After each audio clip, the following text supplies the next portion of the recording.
opens avenues for queenside pressure, hinting at a positional struggle. Mirroring the pawn, black creates a symmetrical pawn structure, immediately contesting the center's space and signaling intentions for a balanced game. Unlocking the kingside for bishop development, but potentially weakening the dark squares around your monarch.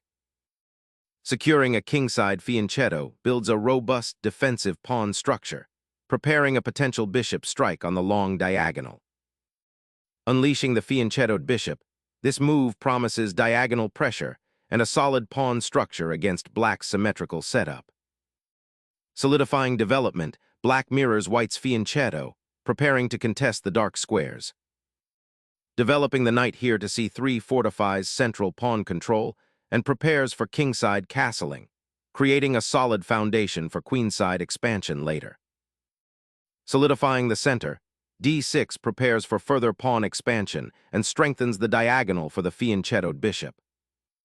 Developing the knight to f3 solidifies white's central presence and prepares for kingside castling, a standard strategic maneuver in this fianchetto setup. Developing the knight to its natural square solidifies the center and prepares for further queenside expansion. Securing the king is paramount. This castling action begins the process of developing the rook and solidifying the monarch's safety. This development harmonizes the bishop with its pawn chain, subtly preparing to contest the central squares and eyeing the kingside. Solidifying the center and preparing for a kingside pawn storm feels natural after this setup. That knight's detour to the edge of the board seems to stall development and relinquish central influence. Solidifying the queenside advances, the pawn prepares to support a future b4 push, curbing black's knight activity. Positioning the queen centrally on c8 now prepares for a flexible pawn advance on the queenside or potential involvement in a central pawn struggle, creating immediate strategic ambiguity for white. Preparing to open the e-file for potential central thrusts, aiming to exploit black's slightly passive knight.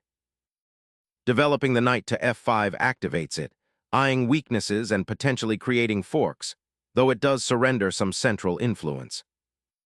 Fortifying the b2 square subtly prepares for potential queenside expansion, while maintaining flexibility. Finally, the king finds sanctuary, a crucial step in solidifying black's defensive structure and preparing for potential middle game operations. Developing the bishop prepares to challenge black's queenside space advantage and offers new attacking avenues. Expanding on the queenside, this pawn aims to secure space and potentially challenge white's central ambitions. Securing the central pawn and preparing for a queenside buildup, this move prioritizes structural integrity.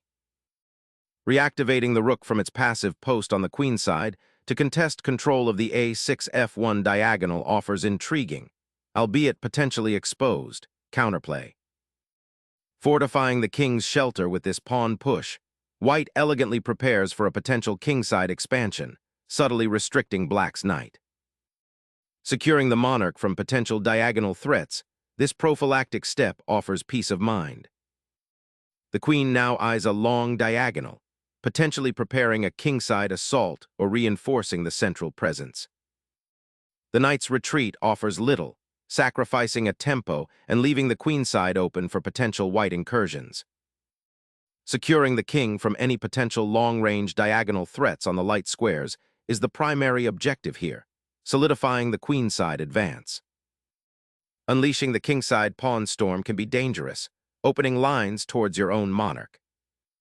Asserting control over the d6 and c7 squares, the knight prepares to exploit weaknesses in black's queenside pawn structure. Undermining white's queenside pressure, this retreat initiates a strategic repositioning to contest the d-file. Reinforcing the knight's central influence and preparing for potential queenside expansion. Initiating a central pawn thrust, black boldly challenges white's space and seeks to unlock piece activity on the queenside. Opening the queenside files promises dynamic play, but can leave the king slightly exposed. Exploring the queenside, black now seeks to activate its pieces. Opening the b-file creates immediate dynamic possibilities and pressures black's queenside structure. Black reclaims central influence and opens a diagonal for the bishop, addressing white's central pawn advance with active piece play. Shifting the queen to b2 aims to exploit the slightly exposed black king and potentially open the b-file later. The rook swings into action, seeking active participation beyond its protective duties. The pawn push ruptures the center, aiming to pry open lines towards black's somewhat exposed king. The queen's repositioning attempts to exploit the open queenside files, offering potential counterplay against white's central pawn structure. Unleashing the pawn storm, white boldly sacrifices material for open lines, hoping to expose black's uncastled monarch. A knight ventures into uncharted territory, challenging the pawn structure and opening new avenues for attack. Shifting the knight to d2 offers flexibility, preparing to support a central pawn push or regroup for a kingside assault. Anchoring the knight on a4 denies white's pawn advances and prepares a queenside expansion, opening up the bishop's diagonal for immediate pressure. Embracing the cramped queenside pawn structure to consolidate pieces and prepare a central thrust. Striking the knight on f5 liberates the bishop on g7 and potentially opens the h-file for attack. Reclaiming the file opens critical lines, but weakens the light squares immensely. This queen repositioning reasserts control over the light squares and prepares a potential queenside expansion, while eyeing the d6 pawn. A sudden swarm of knights seeks to destabilize the kingside and open attacking lines. Shifting the king to the side offers potential safety, while also clearing the h-file for future pawn advances. Seeking active play, black repositions the rook to an unexpected diagonal, preparing to contest central control or exploit potential weaknesses. Consolidating your forces, the rook now joins the central skirmish, seeking more active influence. Seeking to consolidate its queen's influence and prepare for potential queenside activity, this offers white a clear target.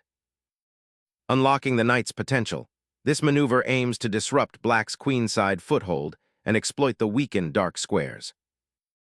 A bold foray to disrupt white's central control, this knight sacrifices its pawn for immediate activity. Securing the 7th rank creates a defensive bulwark, discouraging black's aggressive intentions. Bolstering the queenside's resilience, black prepares to challenge white's central influence. Unlocking the queenside with that capture, white aims to exploit the weakened dark squares and open lines towards black's castled monarch. Unleashing a knight to the 5th rank, black aims to disrupt white's king's safety and create tactical imbalances. Disrupting black's active pieces, white sacrifices the bishop to cleave open lines and potentially exploit weaknesses around the exposed king. The knight instantly reclaims crucial central influence, preparing to join the kingside attack. Shifting the rook to the 2nd rank shores up the queenside and prepares for future pressure down the b-file. This move seeks to activate the rook on the open file and challenge white's pawn structure, although it might leave the king slightly exposed. Shifting knights to gain central influence and prepare for potential pawn storms is a sound positional adjustment. Unleashing a sudden rook offensive, black aims to rip open white's kingside defenses through concentrated pressure on the f-file, forcing immediate and complex calculations. Exchanging queens simplifies the position, aiming to exploit the open files with white's rooks and activate the knights. Conceding the c-file now simplifies the position, aiming for an endgame where the pawns offer scant protection. Solidifying the d-file offers white control and prepares potential pawn advances, aiming to restrict black's activity. Reactivating the rook along the open 3rd rank aims to rejoin the fray, although its presence feels a bit awkward currently. Unlocking the queenside pawn chain disruption with this advance, aiming to destabilize black's structure. Reactivating the bishop's diagonal after the pawn capture finally gives black a more coherent structure. Anchoring the rook here secures an important open file and pressures black's weakened queenside pawns. A welcome repositioning, shielding the monarch from potential tactical lines and preparing a more solid defensive setup. Activating the rook along the b-file opens a new attack vector, forcing black to consider immediate defensive adjustments. Reinforcing the king's safety with a pawn shield becomes paramount as exchanges begin to clear the board. Targeting the open c-file demands immediate attention. A crucial race for central control commences. Seeking shelter and regrouping the scattered pieces behind the central pawn chain is a sensible retreat from the immediate fire. Recapturing the pawn opens the f-file, aiming to activate white's rook and exploit potential weaknesses around black's king. The black king, finally finding sanctuary, can now aim to support the vulnerable pawn structure and prepare for a more active middle game presence. The rook pierces the king's defenses, forcing a necessary reshuffle of black's already passive pieces. Probing for weaknesses on the queen's side, the black king ventures out, creating an immediate tactical target. Seeking to activate that rook and potentially create a passed pawn on the h-file, a bold ambition indeed.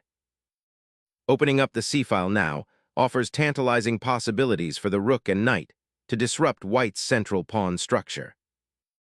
Unlocking the kingside pawn structure now offers a dangerous open highway for your monarch.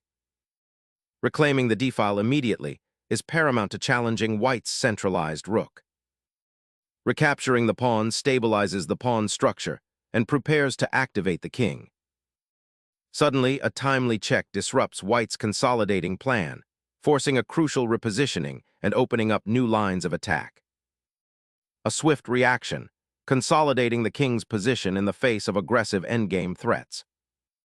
Consolidating the bishop towards the center aims to improve its scope and potentially support the knight's infiltration on d4. Clearing the king's escape route by advancing the knight repositions it for the endgame battle. A desperado knight sacrifice aiming to disrupt white's king safety and potentially create passed pawns. Securing the monarch in the center now prioritizes safety over immediate territorial gain. Repositioning the knight to a more active square, potentially aiming for d3 or c2, revitalizes black's attacking potential. Reclaiming the knight from its knight's fork entrapment is paramount to re-establishing peace harmony. Unleashing the kingside pawns now looks like a desperate attempt to create complications. Securing the passed pawn is a priority now, preventing black's knights from creating further disruption. Unleashing the pawn storm, black seeks to overwhelm white's position with a sudden, aggressive advance. Initiating a king march towards the center to seize control of crucial squares. A brilliant knight fork, disrupting white's king and threatening immediate material gain. The king marches forward, reclaiming central influence and aiming to shelter behind its pawn shield. The knight's retreat to the corner looks purposeful, aiming to evade capture and potentially reposition for a later attack on the white kingside pawns. Securing the queenside flank, the pawn advances to disrupt black's pieces and create passed potential. The king cautiously steps forward, aiming to secure central influence as the endgame unfolds. Seizing the open file now offers white a clear advantage in the endgame battle. Seizing the c-pawn opens critical lines and could initiate a decisive pawn storm. Sacrificing a knight to activate the king and launch a dangerous pawn storm up the center opens up attacking chances. Exploiting the exposed white monarch, this forcing sequence aims to dismantle the remaining defenses and seize victory. The king's exposed position after the recent exchanges offers a clear target for a swift kingside assault. King hunt initiated, the black monarch bravely ventures forward, seeking new frontiers. Sacrificing the rook opens a deadly discovered check, forcing the black king into a precarious position. Embracing the open files, black's monarch bravely ventures into the fray, seeking active play. Unlocking the kingside pawn structure presents an endgame advantage. Repositioning the rook to the second rank aims to create counterplay on the queen side, potentially targeting white's pawn structure. Capturing the rook eliminates the immediate threat and simplifies the position into a winning pawn endgame for white.